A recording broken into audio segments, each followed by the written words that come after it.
Après avoir subi la défaite hier face aux Panthers de la Floride, les Canadiens se transportent maintenant à Tampa Bay pour y affronter le Lightning, une autre équipe qui lutte pour sa place en séries éliminatoires car la lutte est extrêmement serrée autant dans l'Est que dans l'Ouest. Et puis donc, le tricolore est déjà à la gorge, déjà qu'on a beaucoup de difficultés avec les blessures et puis les contre-performances.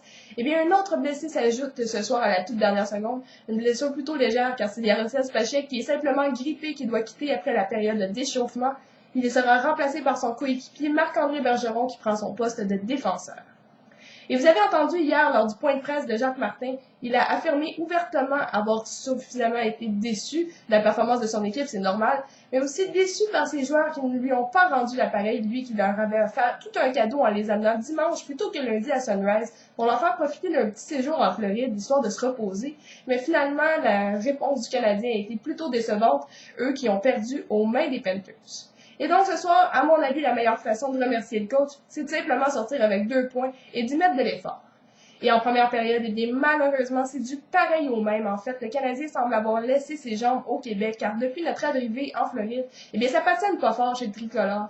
Et puis tout de même, le Lightning est l'équipe, en fait, la deuxième équipe la plus punie de la LNH, c'est donc eux qui vont écoper de la première pénalité de ce match. Le jeu de puissance canadien va être étouffé encore une fois, et ça augure plutôt mal. Et ensuite, eh bien, la meilleure chance de marquer en cette première période appartient à l'attaquant Benoît Pouliot chez le Canadien, qui était seul face à Antero Niittymaki, mais ça sera le gardien de but du Lightning qui va avoir le dessus.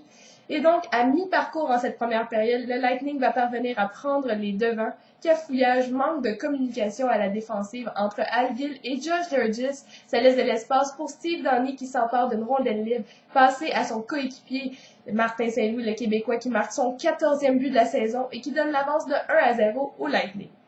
Et pour terminer cette période, une pénalité de chaque côté sera appelée.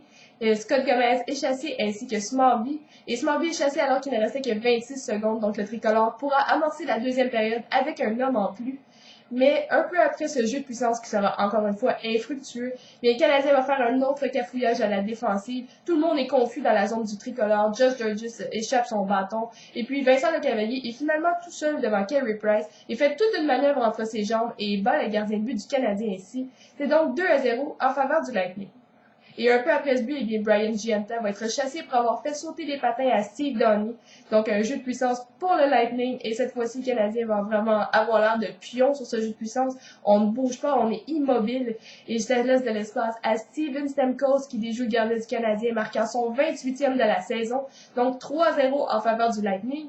Et puis après, eh bien, on fallait s'en attendre. Les joueurs du Canadien sont frustrés. Scott Gomez engage un petit combat face à Hagman. Et donc, les deux joueurs sont chassés pour 10 minutes plus 4 minutes chacun. C'est donc 14 minutes de chaque côté.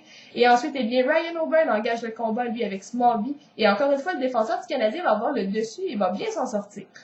Et puis, pour terminer cette période, une dernière pénalité en deuxième. Cette fois-ci, Roman Amerlik qui sort le crochet. Et donc, sur ce jeu de puissance, la bonne nouvelle, c'est que le Lightning n'ajoutera pas un 4e but à son avance. Et oui, on se transporte en troisième période où le Canadien ne fait rien, mais rien pour améliorer sa situation. En fait, on n'a pas su profiter du point faible du Lightning, qui est leur défensive, et donc on ne sollicite pas beaucoup Antero Niittymaki. On tire de loin et les occasions de marquer sont extrêmement rares. Et donc, même avec un dernier jeu de puissance, le Canadien ne parviendra pas à noircir la feuille de poinçage. C'est donc ainsi que le Lightning se sauve avec la victoire de 3-0, un premier blanchissage de cette saison pour Antero Niittymaki. Et donc, le tricolore est vraiment dans le trouble et ça va maintenant à Montréal samedi après-midi pour y affronter les Sénateurs d'Ottawa qui sont sur une excellente lancée. Et je vous laisse sur une question comme à l'habitude. Vous avez entendu parler des altercations au vestiaire du Canadien, Camilleri, Lapierre et Markov et Carey Price. J'aimerais savoir ce que vous pensez en dessous de tout ça. Croyez-vous qu'il y a une guerre de clans, une guerre de clics comme on a déjà vu chez le Canadien? Donc, on se revoit dès samedi face aux Sénateurs.